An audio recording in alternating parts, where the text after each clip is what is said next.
श्रीगणेशाय नमः। अथ श्री व्यासकृतं पितृस्तोत्रम्। जाबालिरुवाच गुरून् वद महाभाग वेदव्यास जगद्गुरो गुरूणां तारतम्यं च कस्मात् किं फलमुच्यते। व्यास उवाच माता पिता गुरुः श्रेयान् ज्येष्ठभ्राता पितामहः श्वशुरो मातुलश्चैव तथा मातामहः स्मृतः। पितुर्ज्येष्ठः कनिष्ठश्च भ्राता ज्येष्ठा निजस्वसा पितुः स्वसा जनन्याश्च स्वसा गुरुजनः स्मृतः। पत्न्यः पितामहादीनां तथैव गुरुवः स्मृतः। एतेषु हि पिता श्रेयान् गुरुरेव महागुरुः। पिता धर्मः पिता स्वर्गः पिता हि परमं तपः। पितरि प्रीतिमापन्ने प्रियन्ते सर्वदेवतः। पिता यस्य क्वचित् रुष्टो न तस्य कश्चित् गतिः। जपोदानं तपोहोमः स्नानं तीर्थक्रियाविधिः। तथैव तस्य सर्वाणि कर्माण्यानि कानिचित् करोति सर्वदेवेशं पितरं चानुतप्ययः। अनुत्तापः पितुस्तीव्रं विषं दहति यं सुताम्। जपादिविफलं तत्र दग्धसित् युक्तद्विजवत्। पित्रर्थे पुण्यकर्माणि कुर्यात् सर्वाणि सत्सुतः। तेना ननु मतोऽप्येवं कुर्वन्नेवावसेदते। यत्नातु पितरं यस्तु कियत् पुण्यं च कारयेत् स तत्पुण्यफलं कोटि गुणमाप्नोत्यसंशयम्। शृणु वक्ष्ये पितुः स्तोत्रं विष्णवे ब्रह्मणोदितं। नाभिपद्मोद्भवो येन तुष्टाव पितरं सताम्। ब्रह्मोवाच ॐ नमः पित्रे जन्मदात्रे सर्वदेवमयाय च सुखदाय प्रसन्नाय सुप्रीताय महात्मने सर्वयज्ञस्वरूपाय स्वर्गाय परमेष्ठिने सर्वतीर्थावलोकाय करुणासागराय च नमः। सदाशुतोषाय शिवरूपाय ते नमः। सदा पराधशमिणे सुखाय सुखदाय च। दुर्लभं मानुषमिदं येन लब्धं मया वपुः। संभावनीयं धर्मार्थे तस्मै पित्रे नमो नमः। तीर्थस्नानतपोहोम जपादि यस्य दर्शनं महागुरुश्च गुरवे तस्मै पित्रे नमो नमः। यस्य प्रमाणस्तवनात् कोटिशः पितृतर्पणम् अश्वमेधस्तयस्तुल्यं तस्मै पित्रे नमो नमः। इदं स्तोत्रं पितुः पुण्यं यः पठेत् प्रयतो नरः। प्रत्यहं प्रातरुत्थाय पितृश्राद्धदिनेऽपि च स्वजन्मदिवसे साक्षात् पितुरग्रे स्थितोऽपि वा न तस्य दुर्लभं किञ्चित् सर्वज्ञतादिवाञ्छितं। नानापकर्म कृत्वापि यः स्तौति पितरं सुतः स ध्रुवं प्रविधायैव प्रायश्चित्तं सुखे भवेत्। पितुः प्रीतिकरो नित्यं सर्वकर्माण्यथार्हति। ॐ नमो भगवते पंचवदनाय दक्षिणमुखाय करालवदनाय नरसिंहाय सकलभूतप्रमथनाय स्वाहा। ॐ नमो भगवते पंचवदनाय पश्चिममुखाय गरुडाननाय सकलविषहराय स्वाहा। ॐ नमो भगवते पंचवदनाय उत्तरमुखाय आदिवराहाय सकलसम्पत्कराय स्वाहा। ॐ नमो भगवते पंचवदनाय ऊर्ध्वमुखाय हयग्रीवाय सकलजनवशकराय स्वाहा। श्रीपञ्चमुखे हनुमत्कवचस्तोत्रस्य श्रीरामचन्द्र ऋषिः अनुष्टुप् छन्दः श्रीरामचन्द्रो देवता सीता इति बीजं हनुमानीति शक्तिः हनुमत्प्रीत्यर्थे पाठे विनियोगः ध्यानम् वन्दे वानरनारसिंहखगराट् क्रोडाश्ववक्त्रान्वितम् दिव्यालङ्करणं त्रिपञ्चनयनं देदीप्यमानं रुचा हस्ताब्जैरसिकेटपुस्तकसुधा कुम्भाङ्कुशाद्रिम्हलं खट्वाङ्गं फणिभूरुहं दशभुजं सर्वारिवीरापहम् श्रीरामदूताय अञ्जनेयाय वायुपुत्राय महाबलाय सीताशोकनिवारणाय महाबलप्रचण्डाय लङ्कापुरीदहनाय फाल्गुनसखाय कोलाहलसकलब्रह्माण्डविश्वरूपाय सप्तसमुद्रान्तरालङ्घिताय पिङ्गलनयनायामृतविक्रमाय सूर्यबिम्बफलसेवाधिष्ठितपराक्रमाय सञ्जीवन्या अंगद लक्ष्मण महाकपिसैन्यप्राणदात्रे दशग्रीवविध्वंसनाय रामेष्टाय सीतासहित रामचन्द्रवरप्रसादाय षट्प्रयोगागम पञ्चमुखी हनुमन् मन्त्रजपे विनियोगः। ॐ हरिमर्कटमर्कटाय स्वाहा। ॐ हरिमर्कटमर्कटाय वं वं वं वं वं वोषट् स्वाहा। ॐ हरिमर्कटमर्कटाय फं फं फं फं फं फट् स्वाहा। ॐ हरिमर्कटमर्कटाय खं खं खं खं खं मारणाय स्वाहा। ॐ हरिमर्कटमर्कटाय ठं ठं ठं ठं ठं स्तम्भनाय स्वाहा। ॐ हरिमर्कटमर्कटाय डं डं डं डं डं आकर्षणाय सकलसम्पत्कराय पञ्चमुखी वीरहनुमते स्वाहा। उच्चाटने ॐ ढं ढं ढं ढं ढं कूर्ममूर्तये पञ्चमुखी हनुमते परयन्त्र तन्त्रोच्चाटनाय स्वाहा। कं खं गं घं ङं चं छं जं झं यं टं ठं डं ढं णं तं थं दं धं नं पं फं बं भं मं यं रं लं वं शं शं शं हं छं स्वाहा इति दिग्बन्धः। ॐ पूर्वकपिमुखाय पञ्चमुखी हनुमते ठं ठं ठं ठं ठं सकलशत्रुसंहारणाय स्वाहा। ॐ दक्षिणमुखाय पञ्चमुखी हनुमते करालवदनाय नरसिंहाय ह्रां ह्रां ह्रां ह्रां ह्रां सकलभूतप्रेतदमनाय स्वाहा। ॐ पश्चिममुखाय गरुडासनाय पञ्चमुखी वीरहनुमते मं मं मं मं मं सकलविषहराय स्वाहा। ॐ उत्तरमुखे आदिवराहाय लं लं लं लं लं नृसिंहाय नीलकण्ठाय पञ्चमुखी हनुमते स्वाहा।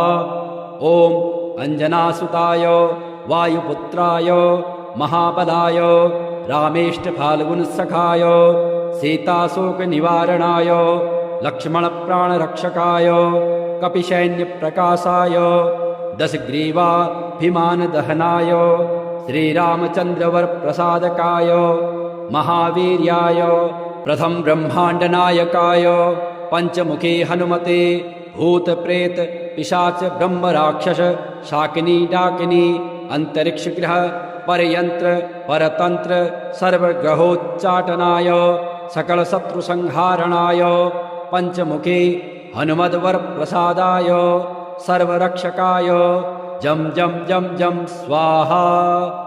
पठित्वेदं तु कवचं महान्तं कवचं पठेत् एकवारं पठे नित्यं सर्वशत्रुनिवारण द्विवारं तु पठे नित्यं पुत्रपौत्रप्रवर्धनं त्रिवारं पठते नित्यं सर्वसम्पत्करं परं चतुर्वारं पठे नित्यं सर्वमर्त्यवशङ्करं पञ्चवारं पठे नित्यं सर्वरोगनिवारणं षड्वारं तु पठे नित्यं सर्वदेववशीकरम् सप्तवारं पठेन्नित्यं सर्वकामार्थसिद्धिदाम् अष्टवारं पठेन्नित्यं सर्वसौभाग्यदायकम् नववारं पठेन्नित्यं सर्वैश्वर्यप्रदायकम् दशवारं पठेन्नित्यं त्रैलोक्यज्ञानदर्शनम् एकादशं पठेन्नित्यं सर्वसिद्धिं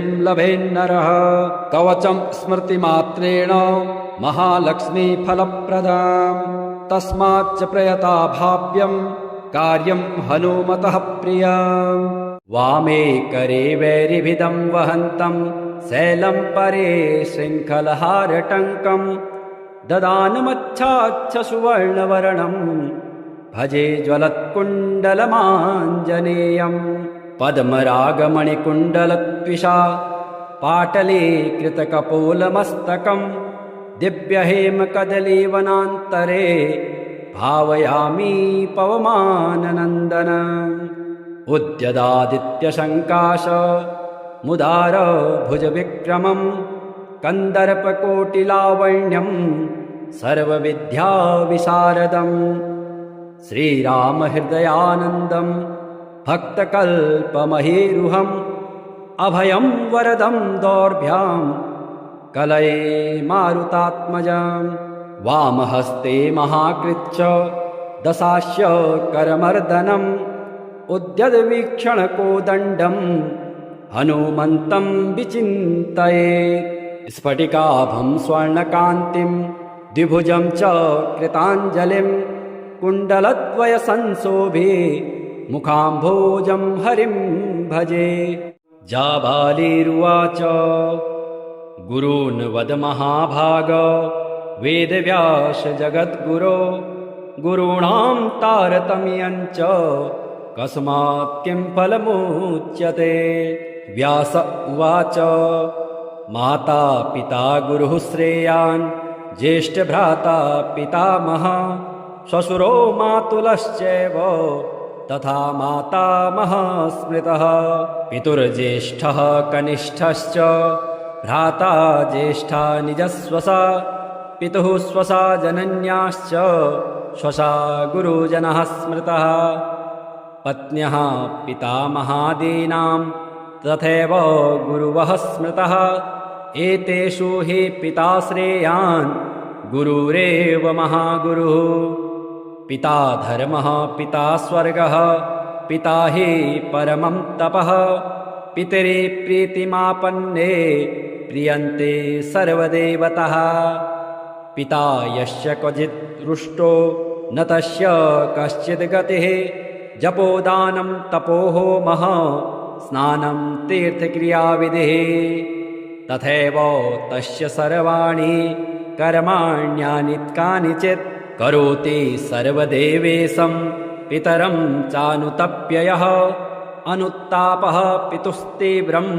विषं दहति यं सुताम् जपादिविफलं तत्र दग्धसित् युक्तद्विजवत् पित्रर्थे पुण्यकर्माणि कुर्यात् सर्वाणि सत्सुतः तेनाननु मतोऽप्येवं कुर्वन्नेवावसेदते यत्नातु पितरं यस्तु कियत्पुण्यं च कारयेत् स तत्पुण्यफलं कोटि गुणमाप्नोत्यसंशयम् शृणु वक्षे पितुः स्तोत्रं विष्णवे ब्रह्मणोदितं नाभिपद्मोद्भवो येन तुष्टावपितरं सताम् ब्रह्मोवाच ॐ नमः पित्रे जन्मदात्रे सर्वदेवमयाय च सुखदाय प्रसन्नाय सुप्रीताय महात्मने सर्वयज्ञस्वरूपाय स्वर्गाय परमेष्ठिने सर्वतीर्थावलोकाय करुणासागराय च नमः सदाशुतोषाय शिवरूपाय ते नमः सदापराधक्षमिणे सुखाय सुखदाय च दुर्लभं मानुषमिदं येन लब्धं मया वपुः संभावनीयं धर्मार्थे तस्मै पित्रे नमो नमः तीर्थस्नानतपोहोम जपादे यस्य दर्शनं महागुरुश्च गुरवे तस्मै पित्रे नमो नमः। यस्य प्रमाणस्तवनात् कोटिशः पितृतर्पणम् अश्वमेधस्तयस्तुल्यं तस्मै पित्रे नमो नमः।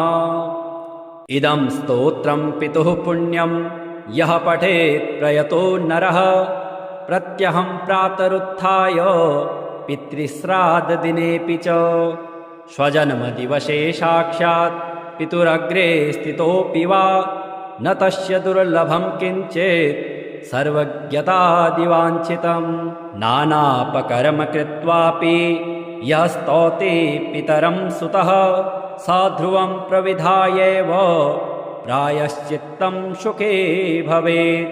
पितुः प्रीतिकरो नित्यं सर्वकर्माण्यथार्हति। ॐ नमो भगवते पंचवदनाय दक्षिणमुखाय करालवदनाय नरसिंहाय सकलभूतप्रमथनाय स्वाहा।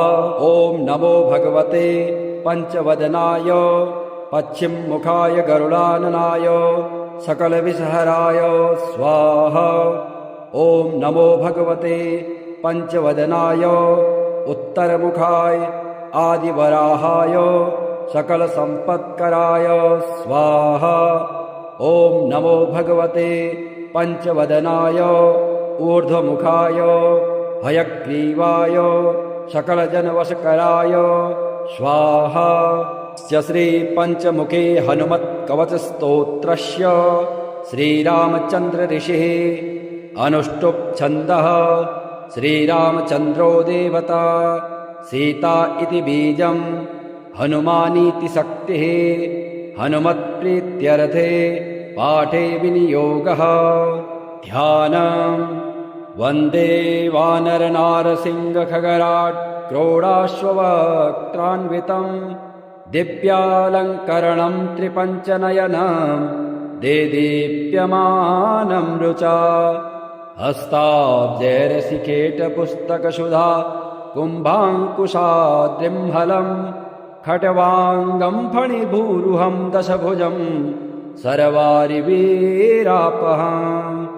श्रीरामदूताय अञ्जनेयाय वायुपुत्राय महाबलाय सीताशोकनिवारणाय महाबलप्रचण्डाय लङ्कापुरीदहनाय फाल्गुनसखाय कोलाहलसकलब्रह्माण्डविश्वरूपाय सप्तसमुद्रान्तरालङ्घिताय पिङ्गलनयनायामृतविक्रमाय सूर्यबिम्बफलसेवाधिष्ठितपराक्रमाय सञ्जीवन्या अङ्गदलक्ष्मणमहाकपिसैन्यप्राणदात्रे दशग्रीवविध्वंसनाय रामेष्टाय सीतासहित रामचन्द्रवरप्रसादाय षट्प्रयोगागम पञ्चमुखी हनुमन् मन्त्रजपे विनियोगः।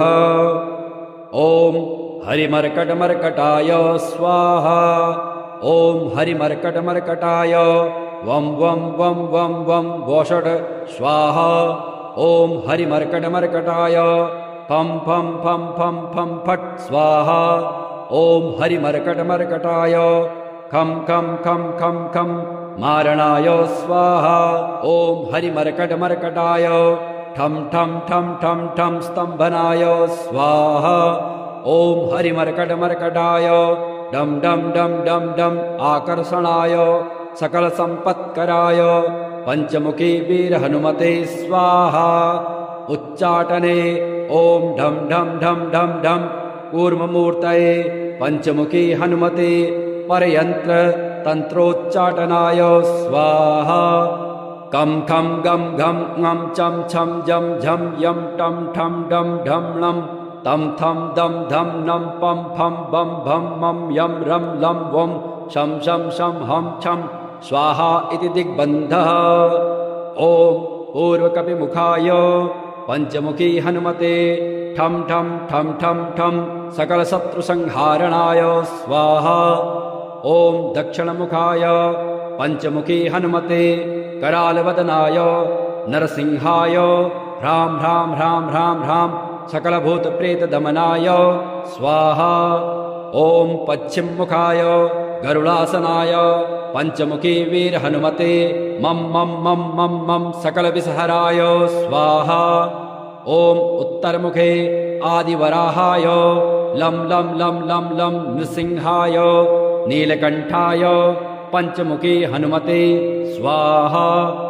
ॐ अञ्जनासुताय वायुपुत्राय महाबलाय रामेष्टफाल्गुनसखाय सीताशोकनिवारणाय लक्ष्मणप्राणरक्षकाय कपिसैन्यप्रकाशाय दशग्रीवाभिमानदहनाय श्रीरामचन्द्रवरप्रसादकाय महावीर्याय प्रथम ब्रह्माण्डनायकाय पञ्चमुखी हनुमते भूतप्रेत पिशाच ब्रह्मराक्षस शाकिनी डाकिनी अंतरिक्षग्रह परयंत्र परतंत्र सर्वग्रहोच्चाटनाय सकलशत्रुसंहारणाय पञ्चमुखी हनुमद्वरप्रसादाय सर्वरक्षकाय जं जं जं जं स्वाहा।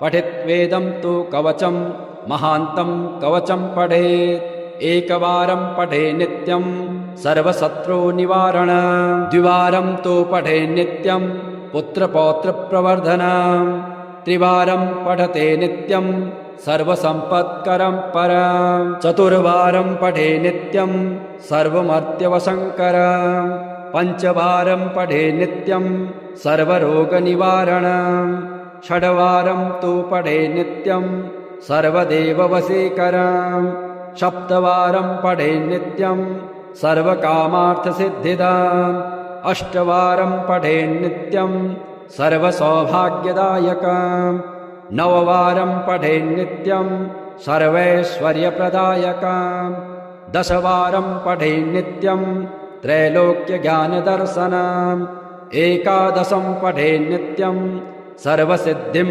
लभेन्नरः कवचं स्मृतिमात्रेण महालक्ष्मीफलप्रदाम् तस्माच्च प्रयता भाव्यं कार्यं हनुमतः प्रियम् वामे करे वैरिभिदं वहन्तं शैलं परे शृङ्खलहारटङ्कं ददानमच्छाच्छ सुवर्णवर्णं भजे ज्वलत्कुण्डलमाञ्जनेयं पद्मरागमणिकुण्डलत्विषा पाटले कृतकपोलमस्तकं दिव्यहेमकदलीवनान्तरे भावयामि पवमाननन्दनम् उद्यदादित्यशङ्काश मुदार भुजविक्रमं कन्दर्पकोटिलावण्यं सर्वविद्याविशारदं श्रीरामहृदयानन्दं भक्तकल्पमहीरुहम् अभयं वरदं दौर्भ्यां कलये मारुतात्मजं वामहस्ते महाकृच्च दशास्य करमर्दनम् उद्यद्वीक्षणकोदण्डं हनुमन्तं विचिन्तयेत् स्फटिकाभं स्वर्णकान्तिं द्विभुजं च कृताञ्जलिं कुण्डलद्वयसंशोभे मुखाम्भोजं हरिं भजे। जाबालिरुवाच गुरून् वद महाभाग वेदव्यास जगद्गुरो गुरूणां तारतम्यञ्च कस्मात् किं फलमुच्यते। व्यास उवाच माता पिता गुरुः श्रेयान् ज्येष्ठभ्राता पितामहः श्वशुरो मातुलश्चैव तथा मातामहः स्मृतः पितुर्ज्येष्ठः कनिष्ठश्च भ्राता ज्येष्ठा निजस्वसा पितुः स्वसा जनन्याश्च स्वसा गुरुजनः स्मृतः पत्न्यः पितामहादीनां तथैव गुरुवः स्मृतः एतेषु हि पिता श्रेयान् गुरुरेव महागुरुः पिता धर्मः पिता स्वर्गः पिता हि परमं तपः पितरि प्रीतिमापन्ने प्रियन्ते सर्वदेवतः पिता यस्य क्वचित् रुष्टो न तस्य कश्चित् गतिः जपोदानं तपोहोमः स्नानं तीर्थक्रियाविधिः तथैव तस्य सर्वाणि कर्माण्यानि कानिचित् करोति सर्वदेवेशं पितरं चानुतप्ययः अनुत्तापः पितुस्तीव्रं विषं दहति यं सुताम् जपादिविफलं तत्र दग्धसित् युक्तद्विजवत् पित्रर्थे पुण्यकर्माणि कुर्यात् सर्वाणि सत्सुतः तेनाननु मतोऽप्येवं कुर्वन्नेवावसेदते यत्नातु पितरं यस्तु कियत्पुण्यं च कारयेत् स तत्पुण्यफलं कोटि गुणमाप्नोत्यसंशयम् शृणु वक्ष्ये पितुः स्तोत्रं विष्णवे ब्रह्मणोदितं नाभिपद्मोद्भवो येन तुष्टावपितरं सताम् ब्रह्मोवाच ॐ नमः पित्रे जन्मदात्रे सर्वदेवमयाय च सुखदाय प्रसन्नाय सुप्रीताय महात्मने सर्वयज्ञस्वरूपाय स्वर्गाय परमेष्ठिने सर्वतीर्थावलोकाय करुणासागराय च नमः सदाशुतोषाय शिवरूपाय ते नमः सदा पराधशमिणे सुखाय सुखदाय च दुर्लभं मानुषमिदं येन लब्धं मया वपुः संभावनीयं धर्मार्थे तस्मै पित्रे नमो नमः तीर्थस्नानतपोहोम जपादि यस्य दर्शनं महागुरुश्च गुरवे तस्मै पित्रे नमो नमः यस्य प्रमाणस्तवनात् कोटिशः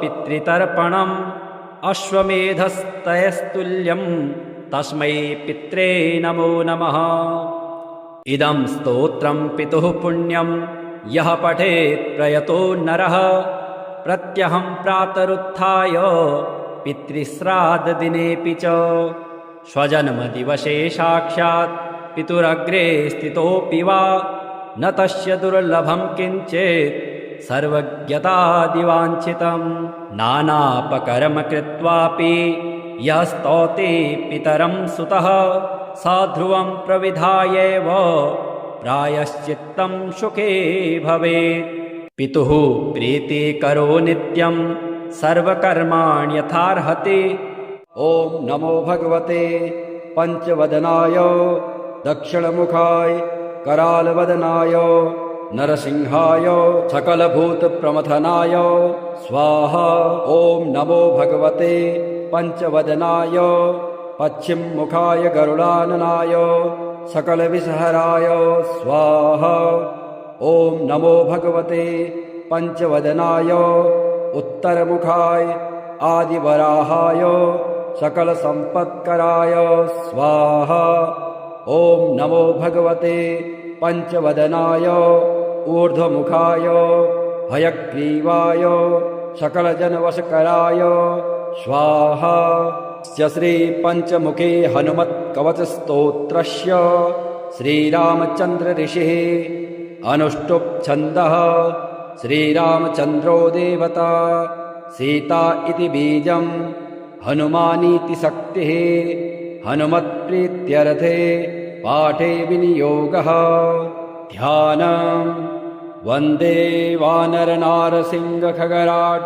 क्रोडाश्ववक्त्रान्वितं दिव्यालङ्करणं त्रिपञ्चनयनं देदीप्यमानं रुचा हस्ताब्जैरसिकेटपुस्तकसुधा कुम्भाङ्कुशाद्रिम्हलं खट्वाङ्गं फणिभूरुहं दशभुजं सर्वारिवीरापहम् श्रीरामदूताय अञ्जनेयाय वायुपुत्राय महाबलाय सीताशोकनिवारणाय महाबलप्रचण्डाय लङ्कापुरीदहनाय फाल्गुनसखाय कोलाहलसकलब्रह्माण्डविश्वरूपाय सप्तसमुद्रान्तरालङ्घिताय पिङ्गलनयनायामृतविक्रमाय सूर्यबिम्बफलसेवाधिष्ठितपराक्रमाय सञ्जीवन्या अंगद लक्ष्मण महाकपि सैन्य प्राणदात्रे दशग्रीव विध्वंसनाय रामेष्टाय सीता सहित रामचंद्र वर प्रसादाय षट्प्रयोगागम पंचमुखी हनुमन् मंत्र जपे विनियोगः। ओम हरिमर्कटमर्कटाय स्वाहा। ओम हरिमर्कटमर्कटाय वं वं वं वं वं वषट् स्वाहा। ओम हरिमर्कटमर्कटाय फं फं फं फं फं फट् स्वाहा। ओम हरिमर्कटमर्कटाय खं खं खं खं खं मारणाय स्वाहा। ओम हरिमर्कटमर्कटाय ठं ठं ठं ठं ठं स्तंभनाय स्वाहा। ओम हरिमर्कटमर्कटाय डम डम डम डम डम आकर्षणाय सकल संपत्कराय पंचमुखी वीर हनुमते स्वाहा। उच्चाटने ओम ढम ढम ढम ढम ढम कूर्ममूर्तये पंचमुखी हनुमते परयंत्र तंत्रोच्चाटनाय स्वाहा। कं खं गं घं ङं चं छं जं झं यं टं ठं डं ढं लं तं थं दं धं नं पं फं बं भं मं यं रं लं वं शं शं शं हं छं स्वाहा इति दिग्बन्धः। ॐ पूर्वकपिमुखाय पंचमुखी हनुमते ठं ठं ठं ठं ठं सकलशत्रुसंहारणाय स्वाहा। ॐ दक्षिणमुखाय पंचमुखी हनुमते करालवदनाय नरसिंहाय ह्रां ह्रां ह्रां ह्रां ह्रां सकलभूतप्रेतदमनाय स्वाहा। ॐ पश्चिममुखाय गरुडासनाय पंचमुखी वीर हनुमते मं मं मं मं मं सकलविषहराय स्वाहा।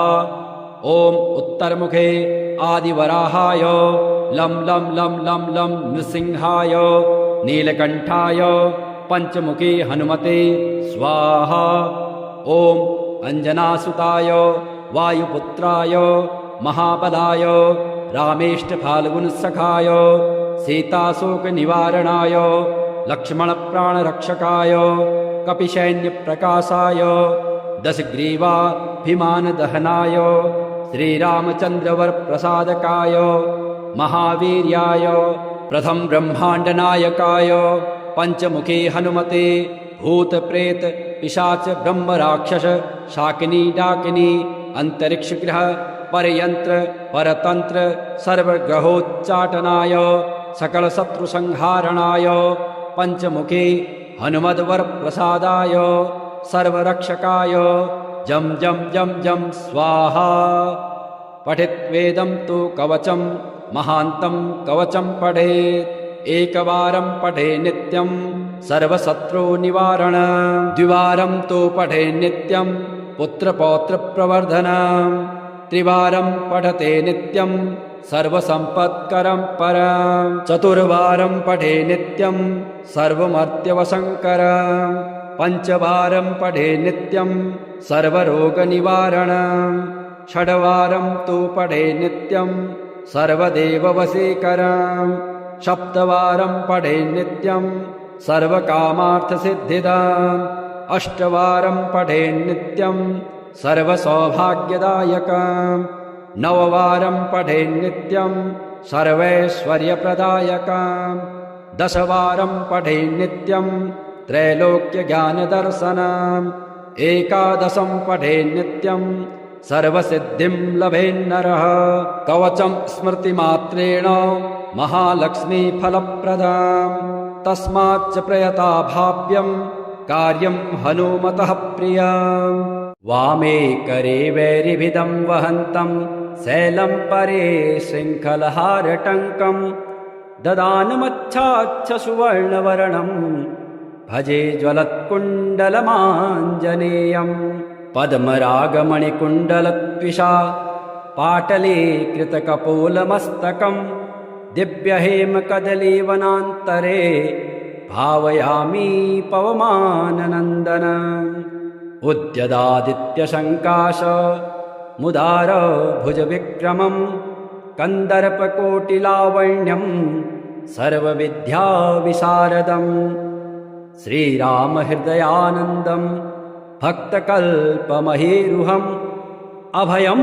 वरदं दौर्भ्यां कलये मारुतात्मजम् वामहस्ते महाकृच्च दशास्य करमर्दनम् उद्यद्वीक्षणकोदण्डम् हनुमन्तं विचिन्तयेत् स्फटिकाभं स्वर्णकान्तिं द्विभुजं च कृताञ्जलिं कुण्डलद्वयसंशोभे मुखाम्भोजं हरिं भजे।